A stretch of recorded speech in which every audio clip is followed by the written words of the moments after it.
নমস্কার, আপনারা দেখছেন ট্রাইভ টিভি বাংলা। নীতি নির্ণয় না দুর্নীতির আরও একটি পর্ব নিয়ে আপনাদের সঙ্গে আমি শান্তনু।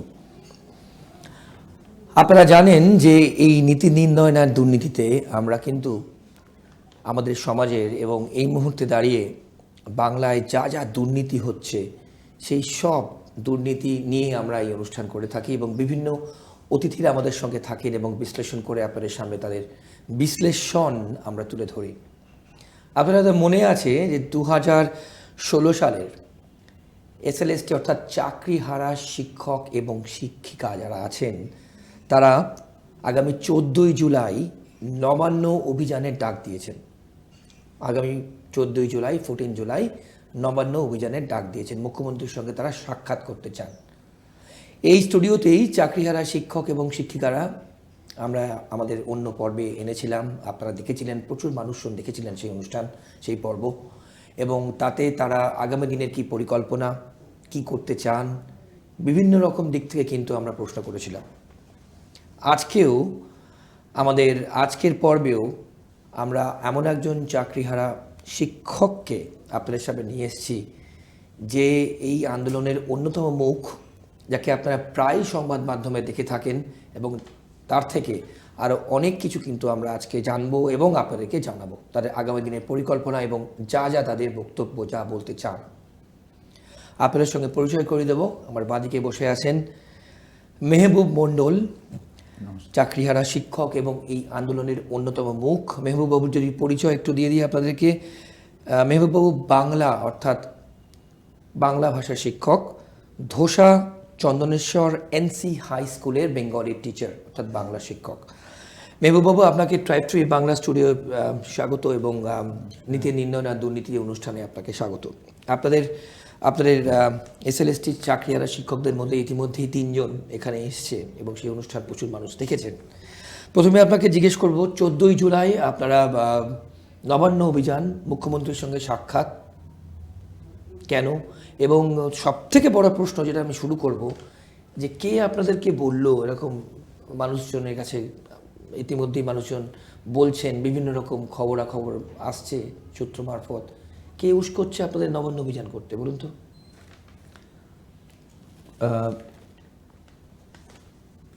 কবি সুকান্তর একটা লাইন আছে কবিতার, ক্ষুধার রাজ্যে পৃথিবী গদ্যময়, পূর্ণিমার চাঁদ যেন ঝলসানো রুটি। এখন উস্কানি কে দেবে? আপনি যদি দেখেন যে 2000 মানে আমাদের যে আজকে 2025, 2024-এর 22 এপ্রিলের আগে আমাদেরকে কিন্তু কেউ উস্কায়নি। কেন? কারণ তখন আমাদের চাকরি ছিল, স্বাভাবিক জীবন ছিল, আমরা আমাদের মতো করে চাকরি করতাম, স্কুলে যেতাম, আসতাম, একটা স্বাভাবিক ছন্দ ছিল। কিন্তু হঠাৎ করে একটা অসঙ্গতিপূর্ণ বিচার এবং সরকারের দুর্নীতি, এই দুটো মিলে আমাদের জীবনকে বিভীষিকাময় করে তুলল। আমাদের ছন্দ শেষ হয়ে গেল জীবনের, এবং খাদ্য, বস্ত্র, বাসস্থান, মানুষের যে মৌলিক চাহিদা, অধিকার, সেই অধিকারটা শেষ হয়ে গেল। এখন কেউ উস্কাক বা না উস্কাক, আমাদেরকে তো আমাদের পরিত্রাণের জায়গা খুঁজতে হবে। যখন সব দিক মানুষ অন্ধকার দেখে, যখন কেউ আলোর কোনো দিশাও না থাকে, তখন তাদেরকে আগুন খুঁজতে হয়। মানুষ এভাবেই কিন্তু একদিন আগুন আবিষ্কার করেছিল, পাথরে ঘষা লেগিয়ে ঠুকে। বেশ, তো আমাদেরকে কেউ উস্কাচ্ছে না, নিজেদের তাগিদেই আমরা এইটা করছি। এই কেন করছি, এই প্রশ্নের উত্তরটা সব পক্ষ যারা আমাদের এই কথাটা বলছেন, যে যারা উস্কাচ্ছেন, বেসিক্যালি এটা কারা বলতে পারে? শাসক বলতে পারে উস্কাচ্ছেন। শাসক নিজে যদি আত্ম অনুসন্ধান করেন, তার উত্তর তাদের কাছে আছে। বেশ, আমাদের কাছে তাদেরকে দেখার উত্তর কে এদের উস্কাচ্ছে। আমরা তো কোনো রাজনৈতিক প্ল্যাটফর্ম তৈরি করিনি, আমরা কোনো রাজনৈতিক দলের দ্বারা প্রভাবিত নয়, আমরা কোনো ভোট রাজনৈতিক অংশীদার নয়, মানে ভোট সর্বস্ব রাজনীতি যেটাতে লোকে এমএলএ এমপি হতে চায়, আমরা তো তার অংশীদার নয়। চাকরি হারিয়েছি, চাকরি ফিরে পেতে চাইছি। বারবার আমরা সরকারের কাছেও আবেদন করেছি যে আপনারা আমাদের কিছু শুনুন। আপনাদের দুর্নীতির কারণে আমরা এই জায়গায় এসেছি। যখন অ্যাপয়েন্টমেন্ট লেটারটা আমরা পেয়েছিলাম, সেখানে লেখা ছিল ব্যক্তি নিজে যদি কখনো কোনো অপরাধমূলক কাজের সঙ্গে যুক্ত হয় বা গুরুতর কোনো অপরাধ থাকে, তখন তার চাকরিটা যাবে। কিন্তু আজকে আমার চাকরিটা যাচ্ছে কার অপরাধের কারণে? আমার অ্যাপয়েন্টমেন্ট লেটারে তো তা বলা নেই। তাহলে যাদের অপরাধের কারণে আমার চাকরি যাচ্ছে তারাই আবার বলছে কেন করছি, উস্কাচ্ছে। কে উস্কাবে? না, আমার বেশ একটা পার্ট আপনি ক্লিয়ার করলেন। তাহলে এই যে নবান্ন অভিযান আপনারা করবেন, সেখানে তো সবাই থাকবে আপনাদের সঙ্গে যারা আছেন, চাকরিহারা শিক্ষক শিক্ষিকা প্রত্যেকে। আপনাদের মনে হয় যে আজকে আপনারা পুলিশের লাঠি খেলেন, কোনটা ভালো লাগলো বলবেন, দর্শকরা জানতে চাইবেন। দ্বিতীয়, আপনার মনে হয় যে এত কিছুর পর এই নবান্ন অভিযান করে আপনারা যে লক্ষ্যে নবান্ন অভিযান করছেন তা পূরণ হবে? দেখুন, আমরা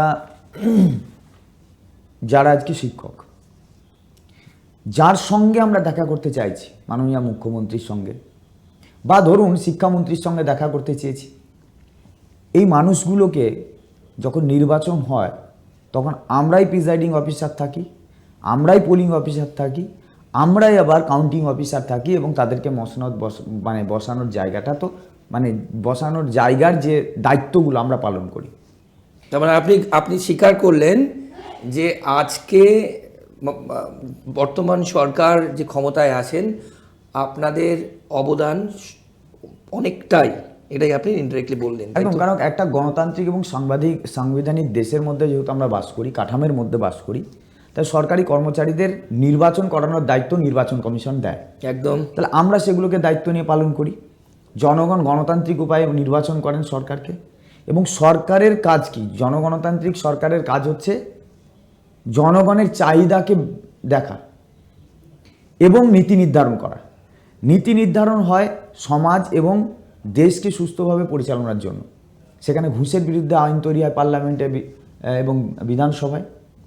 তাহলে সরকারের কোনো একটা পক্ষ বা সরকারের কোনো আমলা, সরকারের কোনো মন্ত্রী, তারা যদি এই ঘুষকাণ্ডের সঙ্গে যুক্ত থাকে তাহলে তারাই আইন তৈরি করলো, তারাই আইন ভাঙছে। ক্ষতিগ্রস্ত হচ্ছি আমরা যারা এর পরোক্ষ অংশীদার। তাহলে তারা চাইছে যে সরকারের সঙ্গে সাক্ষাৎ করতে। এটা একটা গণতান্ত্রিক দেশে সরকারের কাজ কি, বেশ, তার দায়িত্ব কি নে এরা চাইছে। কখন আমরা চিঠির মধ্যে দিয়ে দেখা করতে চেয়েছি, সাক্ষাৎ চেয়েছি। এটা তো সামান্য একটা নর্মাল সমস্যা নয় যে তার একটা আধিকারিক বা কোনো একজন একটা ডেপুটেশন দিলাম, একটা অ্যাপ্লিকেশন দিলাম, কাজটা হয়ে গেল। বড় সমস্যা, এবং সরকার সরাসরি এই সমস্যার সঙ্গে সংযুক্ত। বেশ। প্রাক্তন শিক্ষামন্ত্রী তিনি এখনো জেলে, তার এসএসসি চেয়ারম্যান, মধ্যশিক্ষা পর্ষদের চেয়ারম্যান দুদিন আগে কাস্টাডিতে ছিলেন। তাহলে এত বড় একটা সমস্যার দ্বারা তাদের দুর্নীতির জন্য আমরা এফেক্টেড হচ্ছি। আমরা আবেদন করছি আপনারা আমাদের সঙ্গে দেখা করুন, আপনারা আমাদের জন্য কি ভাবছেন এই মুহূর্তে, যাদের বিরুদ্ধে কোনো রকম অ্যালিগেশন নেই, যারা নির্দোষ হওয়ার সত্ত্বেও আপনাদের পাপে যারা আগুনে পুড়ছে, তাদের জন্য আপনারা কি ভাবছেন, বা আমরা আপনাদের কাছে কিছু ডিমান্ড করছি যেটা আইনসঙ্গত, ন্যায়সঙ্গত। অনৈতিক ডিমান্ড কিছু করছি না, কিন্তু ন্যায়সঙ্গত। তাহলে আপনারা আমাদের বক্তব্যটা শুনুন, আমরা শোনাতে চাইছি। সেই ন্যূনতম কাজটা হচ্ছে একটা গণতান্ত্রিক দেশে নির্বাচিত সরকারের, তারা সেই দায়িত্ব পালন করছেন না। কিন্তু আপনাদের পদ্ধতি তো ভুল। সরকার বলছে এই পদ্ধতিতে তো আপনারা দেখা করতে চাইবেন না, সঙ্গে সঙ্গে দেখা করতে হবে, এমন তো কোনো বাধ্যকতা নেই। 22 এপ্রিল 2024 সেদিন আমাদের প্যানেল ক্যান্সেল করেছিল হাইকোর্ট। তারপর 23 এপ্রিল আবার এক বছর পর 2025 আবার প্যানেল ক্যান্সেল হলো। একটা পুরো বছরের ঘটনা। তা একটা পুরো বছরে আমরা বারবার দেখা করতে চেয়েছি। বেশ, এক বছর এত বড় একটা আগুন লাগার পরেও তোলপাড়িয়ে উঠলো পাড়া, তবু কর্তা দেয় না সাড়া, এই কবিতাটা আমরা পড়েছি। তাহলে এই যে এখনো পর্যন্ত যখন আগুন লাগছে তখন তো আমার বেহালা বা বাদ্যযন্ত্র বাজানোর সময় নেই, তখন কিন্তু সমস্যার কথা শোনার সময়। তাহলে আর কোন উপায়ে যাব? আমরা অনশন আন্দোলনের মধ্যে দিয়ে, এগুলো সবই তো একটা ফর্ম কমিউনিকেট করার। আমরা আন্দোলনের মধ্যে দিয়ে দেখেছি, পুলিশের লাঠি খেয়েছি, আপনি যেটা বললেন ঠিক। আমরা অনশন আন্দোলনের মধ্যে দিয়ে গিয়েছি, এবং এ রাজ্যে অনশনের এই পরিবেশ মেহবুববাবু কেন সৃষ্টি হলো, যেখানে কসবাতে যেখানে পুলিশের লাঠি নিয়ে আমরা নিন্দা করেছি, বহু মানুষজন যারা স্টুডিও এসছে নিন্দা করেছেন, কিন্তু আমার প্রশ্ন এই পরিস্থিতি তৈরি হলো কেন, এবং বিকাশ ভবনের সামনে যা ঘটনা ঘটেছে আপনারা প্রত্যেকে দেখেছেন কেন? পুলিশ বলছে এ তো ভ্যান্ডালিজম করেছেন আপনারা। দেখুন,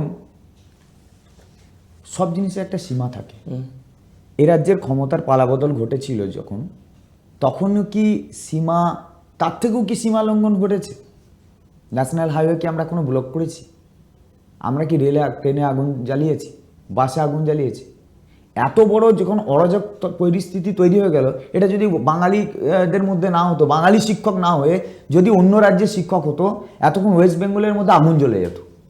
কত যে নেতামন্ত্রী মার খেত আর আগুন লাগতো গাড়িতে, কেউ জানে না। আমরা অত্যন্ত শান্তিপ্রিয়ভাবে গণতান্ত্রিক উপায়ে দেখা করতে চাইছি। তাহলে কি সরকার চাইছে বা সোসাইটি চাইছে যে আমরা মানে এই শান্তিপূর্ণ পথ অবলম্বন করে এই অবিচারের, এই অনাচারের বিরুদ্ধে অস্ত্র তুলে দেখা করার চেষ্টা করি? বা আমরাও কি কোনো খুনের পথ অবলম্বন করি? সেটা তো আমরা চাইছি না। তার জন্য আমরা শান্তিপ্রিয় উপায় করছি, বারবার চেষ্টা করছি। বিকাশ ভবনে কি ঘটনা ঘটেছে? বলা হচ্ছে নাকি আমরা গেট ভেঙে দিয়েছি।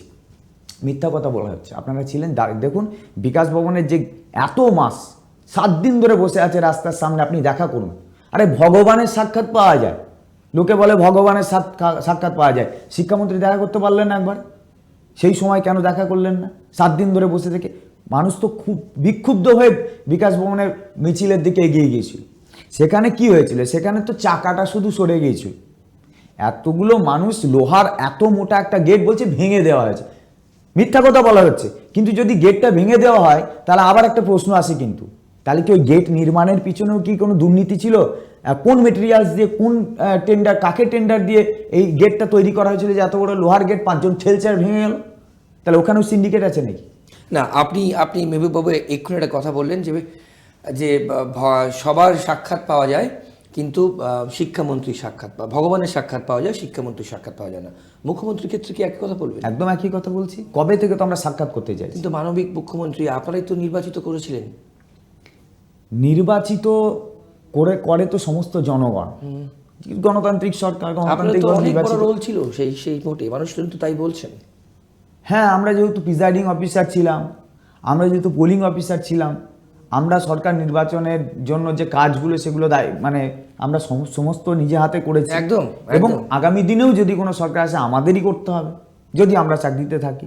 কিন্তু সরকারের উচিত যে এতগুলো মানুষের কাজ চলে যেতে বসেছে তাদের কোনো মানে দুর্নীতির কারণে, তাহলে এদের সঙ্গে দেখা করা উচিত। ন্যূনতম এই দায়িত্বটা সরকার পালন করছে না। এরপরে আমরা বাধ্য হচ্ছি ভায়োলেন্স হতে। এবার আমরা 14 তারিখে কি করব আমরা নিজেরা জানি না।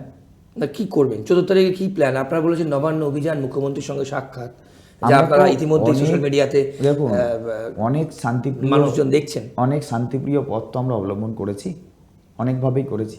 এবারও আমরা কিন্তু খুব গণতান্ত্রিকভাবেই আমরা কিন্তু ইন্টিমেশন দিচ্ছি। আবারও আমরা কি জানিয়েছেন আপনারা? হ্যাঁ, নিশ্চয়ই। সবগুলোই ধারাবাহিকভাবে আমরা করছি, চেষ্টাও করছি। দেখা করুন আমাদের সঙ্গে, আমরা কি বলতে চাইছি। আমাদের কাছে তো ওনাদের থেকে বেটার কোনো আইনি পারমিশন পাবেন আপনারা? পারমিশন কি কোনোভাবে হয়? এনারা কি পারমিশন দিয়েছে আজ পর্যন্ত? কি করবেন সেক্ষেত্রে? দেখুন, গোটা ধর্মতলা চত্বরে যদি দেখেন, বেশ কিছু প্রোগ্রাম হয়েছে, বেশ কিছু আন্দোলন হয়েছে।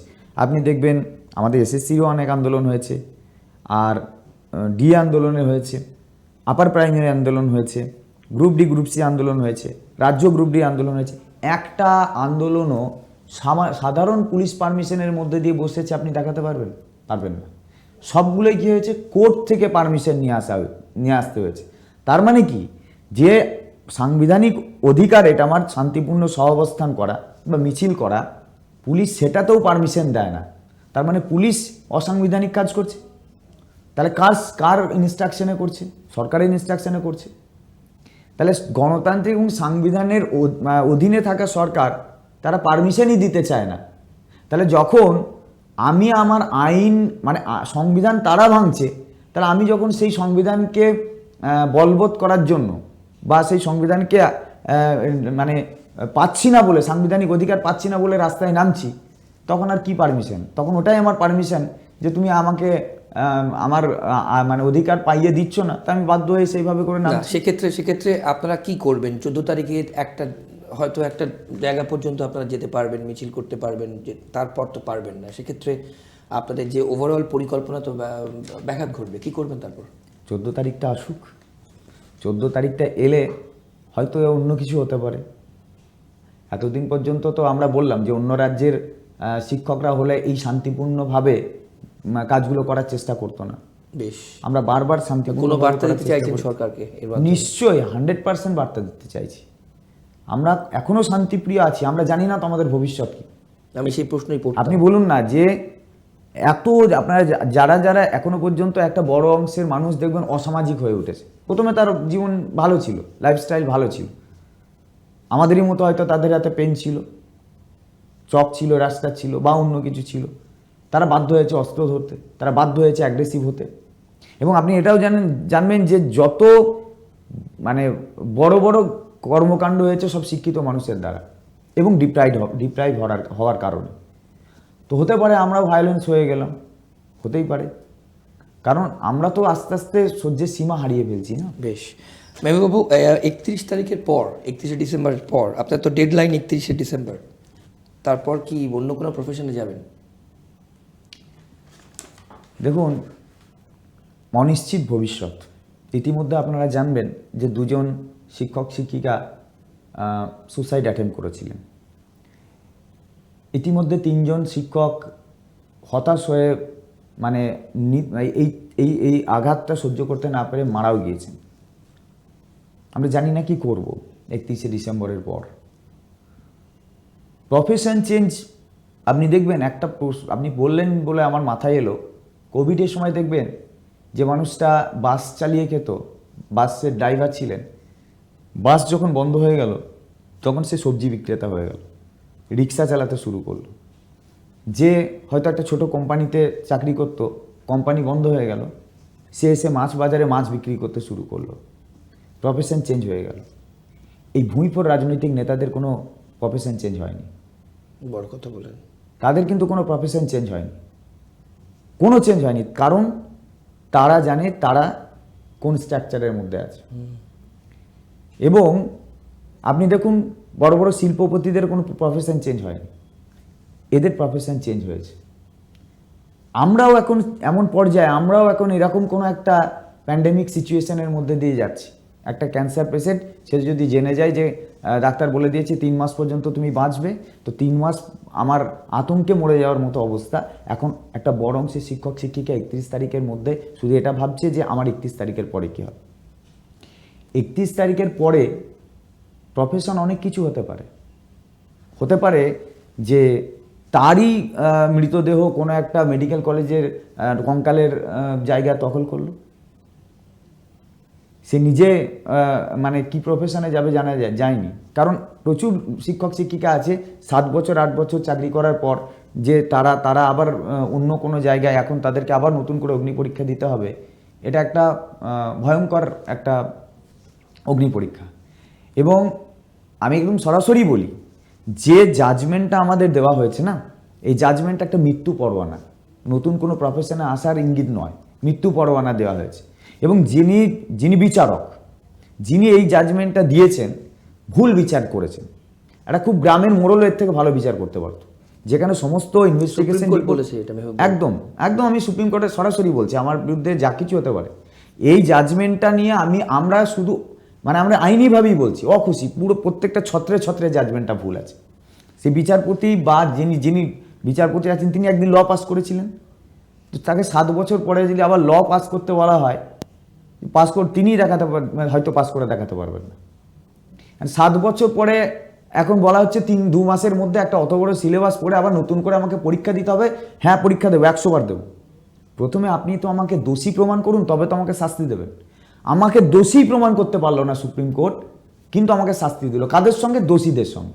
অথচ যারা প্রকৃত দোষী, গভর্নমেন্ট, স্কুল সার্ভিস কমিশন, তাকে আবার কি দেওয়া হলো? তাকে আবার পরীক্ষা নেওয়ার দায়িত্ব দেওয়া হলো, তুমি আবার পরীক্ষা নাও।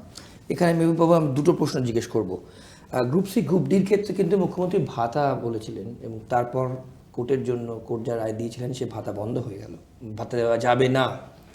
এখানে কিন্তু আপনাদের কথা কিছু বলা হয়নি। আমার প্রশ্ন, ABCDE, নেতাজি ইন্ডোর স্টেডিয়ামে আপনি ছিলেন, সেখানে 5টা প্ল্যান, কি ABCDE কি প্ল্যান? প্রথম। নেক্সট এটা জিজ্ঞেস করবো আপনাকে যে এই যে মেরিট লিস্ট, যেটা আপনি যোগ্য অযোগ্য, মিরর ইমেজ, আলাদা কিছুতেই আলাদা করা যাচ্ছে না, আলাদা করা যাচ্ছে না, কি আলাদা করছে না, যেটাই হোক বলুন। ধন্যবাদ, অসংখ্য ধন্যবাদ এই ধরনের প্রশ্নগুলো করার জন্য। আমার খুব ভালো লাগছে এই ধরনের কোশ্চেন আপনি করছেন। প্রথমত ভাতাটা দেখুন, যখন জাজমেন্টটা পুরো মানে জাজমেন্টটা একটা ভুল জাজমেন্ট, আমি আবারও বলছি অসঙ্গতিপূর্ণ ত্রুটিপূর্ণ জাজমেন্ট, এবং এই ধরনের জাজমেন্ট যদি কন্টিনিউ হতে থাকে তাহলে বোধহয় বিচার বিভাগের বিরুদ্ধেও একটা সময় সাধারণ মানুষের জিহাদ ঘোষণা হবেই একদিন না একদিন। কারণ আমি এটা এই জন্য বলছি, একটু বলে নিয়ে তারপরে আমি এটা বলছি। যিনি আমাদের সংবিধানের প্রণেতা বাবা সাহেব আম্বেদকর, তিনি বলেছিলেন যে সংবিধানটা কার হাতে পড়ছে তার উপরে বিচার নির্ভর করবে। ভালো লোকের হাতে হলে ভালো সংবিধান, খারাপ সংবিধান হলেও সেটা ভালো হতে পারে, আর খারাপ লোকের হাতে পড়ে গেলে সেটা যত ভালো সংবিধানই হোক সেটা দিনের আলো দেখতে পাবেন। আমার তো এখন প্রশ্ন হচ্ছে এই জায়গায় বেশ একটা, তার মানে আমরা ভালো বিচার পাচ্ছি না, তার মানে কোথাও না কোথাও একটা বিচার বিভাগীয় একটা অসন্তোষ মানুষের মধ্যে তৈরি হচ্ছে। আমি তো বলতে পারছি না এখন স্বাধীন ও নিরপেক্ষ বিচার বিভাগ, বলতে পারছি না। বেশ, এক নম্বর কথা। গ্রুপ ডি গ্রুপ সির মানে আমাদের জাজমেন্ট ক্যান্সেল হওয়ার পর, মানে জাজমেন্টের দ্বারা আমরা মানে আমাদের প্যানেল ক্যান্সেল হওয়ার পর গ্রুপ ডি গ্রুপ সির অবস্থাটা মানে একটা মিসলেনিয়াস অ্যাপ্লিকেশন এদের পক্ষ থেকে করা হয়েছিল, সেটা আমাদের বেনিফিট পাইয়ে দেওয়ার জন্য না, স্কুলগুলো বন্ধ হয়ে যাবে, ছাত্ররা সাফার করবে এটা বল। এখন সেখানে যারা গ্রুপ ডি গ্রুপ সি ছিল, একটা স্কুলে গ্রুপ ডি গ্রুপ সির মানে টিচারদের যেমন গুরুত্বপূর্ণ ভূমিকা আছে পড়ানোর ক্ষেত্রে, সাপোর্টেড গ্রুপ ডি এবং গ্রুপ সির ক্ষেত্রেও কিন্তু গুরুত্বপূর্ণ ভূমিকা আছে, তাদের জন্য কোথাও যেন একটা ভালো আর্গুমেন্ট দেওয়া হয়নি। ওকে, এটা রাজ্য সরকারের প্রথম ত্রুটি। ঠিক আছে, তারপরে রাজ্য সরকার একটা পদক্ষেপ নিয়েছে ভাতা দেওয়ার। ভাতা দেওয়াটাকে আমি খুব খারাপ চোখে দেখছি না, কিন্তু এখানে আমার একটা প্রশ্ন আছে, ভাতা কাদেরকে দেওয়া হবে? একটু সংক্ষেপে বলবেন। হ্যাঁ, সংক্ষেপেই বলছি। ভাতা কাদেরকে দেওয়া হবে সেই বিষয়টা কিন্তু ওনারা ক্লিয়ার করলো না, এবং ওনাদেরকে যখন ভাতা দিচ্ছে তার আগে ওদেরকে কোনো ওই স্কুলেই একটা প্রভিশন তৈরি করে ভলেন্টিয়ারি সার্ভিস দিয়ে ভাতাটা দিতে পারতেন, মানে অ্যাজ এ স্যালারি। তাহলে কোর্টকে বলতে পারতো যে আমি ওদেরকে কাজ করাচ্ছি, স্যালারি দিচ্ছি, ন্যূনতম বেতন, ভলেন্টিয়ারি সার্ভিস দিচ্ছি, বলতে পারতো। তাদেরকে কোনো কাজে লাগালো না, ভাতা ডিক্লেয়ার করলো। কোর্ট কি করলো? তাদের ভাতা ক্যান্সেল করে দিল। কোর্টও একটা ডিরেকশন দিতে পারতো। ধরুন এই যে ক্লাবগুলোতে গাদা গাদা টাকা দেওয়া হয়, সেটা অবাঞ্ছিত নয়, কেন দেওয়া হয়? সে টাকাটা অপচয় হয় না? বড় বড় শিল্পপতিরা টাকা নিচ্ছে, বিদেশে চলে যাচ্ছে, বিজয় মালিয়া, ললিত মোদি, নীরব মোদি, প্রচুর লোক টাকা নিয়ে চলে গেছে, বা বড় বড় শিল্পপতিদের টাকা দেওয়া হচ্ছে, মানে ছাড় দেওয়া হয়ে যাচ্ছে। তো এইগুলো কি সেগুলো বুদ্ভোজন নয়? সেই প্রশ্নগুলো কে করবে? তাহলে এরা তো ডিপ্রাইভ, এদেরকে ভাতা দেওয়ার প্রশ্নে আমার কোনো অমত ছিল না। এক, এটা দ্বিতীয় নম্বর কথা। 3 নম্বর যেটা আপনি বললেন যে যোগ্য অযোগ্য তালিকা প্রকাশ করার জন্য, দেখুন সরকার দুর্নীতি করেছিল। সিঙ্গেল বেঞ্চে সরকার মানে সিঙ্গেল বেঞ্চে আমাদের যারা বিরোধী পক্ষের লয়ার ছিলেন তারা যখন জাস্টিস অভিজিৎ গঙ্গোপাধ্যায় ছিলেন তখন এই প্রশ্নটা উঠেছিল, তখন ওনারাই বলেছিলেন সিবিআই ইনভেস্টিগেশন চাই, কারণ এর ভিতরে অনেক গল্প আছে। সিবিআই একটা ইনভেস্টিগেশন করে সুন্দর একটা রিপোর্ট দিয়েছে, 4টে চার্জশিট পেশ করেছে, সেখানে কারা টাকা দিয়েছে, কারা টাকা কাকে দিয়েছে, কত টাকা দিয়েছে, সব নিট অ্যান্ড ক্লিন দেওয়া আছে, তাদের নামের তালিকা, তাদের বাড়ি, তাদের ডিটেলস দেওয়া আছে। ফলে এটা নয় যে এখানে যোগ্য অযোগ্য পৃথকীকরণ নেই, যোগ্য অযোগ্য পৃথকীকরণ অনেকদিন আগে হয়ে গেছে। সামনে সেটা আসছে না কেন? সামনেও সেটা এসছে। তাহলে কি এখন বলছে যে এসএসসিকে দিতে হবে? প্রশ্নটা এখানে যে একটা চোর সে আইডেন্টিফাই করে দেবে, দেখো একে আমি চোর, মানে এরা টাকা দিয়েছে, এরা দেয়নি। তাহলে নিরপেক্ষ তদন্তকারী সংস্থাটার ভূমিকাটা কি ছিল, যাকে তুমি এখন মানছো না, যাকে তুমি চেয়েছিলে যে ও নিরপেক্ষ তদন্ত করা উচিত, তাহলে আজকে তার তদন্ত রিপোর্টটাকে আপনি অ্যাকসেপ্ট করছেন না কেন? বেশ, যখন সবটাই ক্লিয়ার আছে। তাহলে তদন্ত কমিশন বসেছে, তার আগে বাগ কমিটি, একটা কোর্টের তত্ত্বাবধানে একটা কমিটি তৈরি হয়েছে, সেখানেও একটা রিপোর্ট হয়েছে। তাহলে সব রিপোর্ট দিনের আলোর মতো ক্লিয়ার যে কারা যোগ্য আর কারা অযোগ্য দিয়ে দিয়েছে রিপোর্ট ক্লিয়ার হয়ে আছে, কিন্তু সেটাকে মান্যতা দিল না কেন? কোর্ট সেটাকে অ্যাকসেপ্ট করলো না কেন? তার মধ্যে তো কোনো ত্রুটি ছিল না, সেটাকে তারা বলেছে আমরা সবটা ইনভেস্টিগেশন করেছি, আমরা সেটার মেটা ডেটা চেক করেছি, আমরা হ্যাশ ভ্যালু চেক করেছি, সবটা নিট অ্যান্ড ক্লিন মিলে গিয়েছে। তাহলে তারপরেও এই প্যানেল ক্যান্সেল হলো কেন? তাহলে এর মধ্যে যে একটা রাজনৈতিক ষড়যন্ত্র আছে, এটা আমরা স্পষ্ট, আমার কাছে স্পষ্ট। বেশ, মেহবুবু, শেষের দিকে প্রায় আমরা 2026-এ বিধানসভা ভোট, ইতিমধ্যেই আমরা বিভিন্ন রাজনৈতিক নেতানেত্রীরা এখানে এসেছেন বিভিন্ন দলের। কি করবেন 2026-এ? কি মনে হয় 2026-এ আপনাদের এই বেদনা, এই ফ্রাস্ট্রেশন কতটা প্রভাব পড়বে? দেখুন আমাদের প্রভাবটা আমাদের দুর্নীতি, দেখুন একজন নেতাকে আমরা বলতে শুনেছি যে শিক্ষক নিয়োগে দুর্নীতি বিশেষ কিছু প্রভাব পড়বে না, কারণ লক্ষ্মীর ভাণ্ডার আছে, এরকম একটা comment কাকে করেছে। বিশ্বাস করবেন আপনারা? এটা সব থেকে বড় প্রশ্ন। দেখুন এখনো পর্যন্ত আমাদের যা সংকট, আমরা যে সংকটে আছি, আমরা তেমনভাবে শাসক বিরোধী কাউকেই খুব অ্যাক্টিভলি এটার পক্ষে আমরা পাইনি, বেশ, আমরা কাউকেই পাইনি পাশে। তো আমরা চাইছি যে এই সমস্যার সমাধান কারা এগিয়ে আসবে আমাদের কাছে, কারা কতটা সমাধান আমাদের দিকে এগিয়ে আসবে, সেটা আমাদের কাছে সেই important। আস্থা কারোর উপর আছে? আস্থা তো কারোর উপর থাকে না, আস্থা তৈরি করতে হয়। কেউ কিন্তু আমাদের এখনো আস্থা তৈরি করার জায়গায় তৈরি করেনি, বেশ, কেউই আমাদেরকে এখনো আস্থার জায়গা তৈরি করে দেয়নি। কিন্তু কেউ এটা যদি বলে যে আমি ক্ষমতায় আসি বা আমরা ক্ষমতায় আসি তারপরে তোমাদের দেব, আমরা সেরকম একটা এক্সপেরিমেন্টের জায়গায় যেতে রাজি হচ্ছি না। কারণ আমরা ত্রিপুরাতেও এরকম ঘটনা দেখেছি, বা অন্য অন্য অনেক স্টেটে এরকম উদাহরণ আছে। আমাদেরকে মানে স্বপদে মহিমায় আমাদের ন্যায় বিচার পাইয়ে দেওয়ার জন্য কারা দিয়ে পাইয়ে দেওয়ার পথ তৈরি করে কারা আমাদের বিধানসভায় আহ্বান জানাচ্ছে, সেটা সবচেয়ে বড় গুরুত্বপূর্ণ। একদম শেষে এক লাইনে উত্তর দেবেন, আবার কি পরীক্ষা দেবেন? আর দ্বিতীয় প্রশ্ন একটু একটু ইমোশনাল কোয়েশ্চেন। স্কুল, আপনারা তো সমাজ করার কারিগর, শিক্ষক, প্রত্যেকেই স্যার বলে সম্বোধন করি আমরা প্রত্যেকে। কতটা মিস করবেন স্কুল 31 তারিখের পর, যদি 31 তারিখের পর আর স্কুলে যেতে না পারেন? পরীক্ষা তো ভগবানও দিতে চায়নি। রামায়ণে তো সীতাও চায়নি যে তার অগ্নি পরীক্ষা হোক অনৈতিকভাবে। ভগবান পরীক্ষা দিতে রাজি হচ্ছে না, মানে যখন তার সঙ্গে মানে তাকে ভুল বোঝা হচ্ছে, মানুষ হয়ে আমরা যখন চোখের সামনে দেখতে পাচ্ছি আমাদের সঙ্গে অবিচার হচ্ছে, আমরাও তো পরীক্ষা দিতে রাজি নই। জোর করে পরীক্ষা চাপিয়ে দেওয়া স্কুল হয়ে যদি যাচ্ছে। না যেতে পারে না, খুব সংক্ষেপে এখনো একদিন আমরা যখন আপনার স্কুল যাই, ছাত্রদের জন্য কি বলবেন? স্কুলে এখন পৌঁছানোর পর আমি ছাত্রদের দিকে তাকাতে আমরা পারি না। আর যে চেয়ারটা আমরা বসতাম, সেই চেয়ারটা আমাদের কাছে বড় অপরিচিত বলে মনে হচ্ছে। বেশ, মানে দেখলে এটা মনে হয় যে অপরিচিত, বড্ড অপরিচিত মনে হচ্ছে। আর এটাও মনে হচ্ছে যে স্কুলে আমি এখনো পর্যন্ত একটা মেডিকেল নিইনি, এবং আমার সিএল কখনো শেষ হতো না। সেই স্কুলকে এতটা দায়িত্বপূর্ণভাবে ভালোবেসে স্কুল করার পরেও এটা সত্যিই খুব আক্ষেপের বিষয়। জানি না 31 তারিখের পর আমাদের ভবিষ্যৎ কি হবে। আর একটা জিনিস যেটা আপনি বলছিলেন যে এতে এই জেতা বা প্রশ্নে আমার ব্যক্তিগত অভিমত কি আছে, আপনার খুব সংক্ষেপে বলবেন, এক লাইন। হ্যাঁ, আমার চাকরি এখন আর আমার চাকরি, এই লড়াইটা যেহেতু শুরু করেছিলাম, চাকরি বাঁচানোর লড়াই, এখন শুধু এই চাকরিটা আমাকে পেতে হবে, এই আমার চাকরি, শুধু এই জায়গায় আমি নেই। 15,400 এবং প্রায় 4,000, অর্থাৎ যোগ্য শিক্ষক শিক্ষিকা এবং শিক্ষাকর্মীর চাকরি কীভাবে বাঁচবে, সেটাই খুবই গুরুত্বপূর্ণ হয়ে উঠেছে আমার কাছে। বেশ, যদি কেউ আমাকে বিরূপ মন্তব্য করে, আমার তার চাকরিটাও প্রয়োজন, কারণ সেজন্যই এই লড়াই আমি এসেছিলাম। ওকে, অনেক কিছু বাদ রয়ে গেল, অন্য পর্বে যদি আপনার সময় হয় আপনি আসবেন আবার। অনেক ধন্যবাদ এবং আমাদের শুভকামনা সবসময় আপনাদের সঙ্গে রইল নেবুবাবু, অনেক ধন্যবাদ। আপনারা দেখলেন আমরা কিন্তু এসএসসি চাকরি হারার এবং আন্দোলনের অন্যতম মুখ মেহবুব মণ্ডল আমাদের সঙ্গে ছিলেন, এবং 14 জুলাই নবান্ন অভিযানের ডাক দিয়েছেন চাকরি হারা শিক্ষকরা, সেদিকে আমাদের নজর থাকবে। আর নীতি নির্ণয় দুর্নীতি এরকম চলতে থাকবে। অন্যান্য অতিথিরা আসবেন, বিশ্লেষণ করবেন। আজকের পর্বে এ পর্যন্তই। অন্যান্য সব খবরের জন্য দেখতে থাকুন ট্রাইব বাংলা। নমস্কার, ভালো থাকবেন।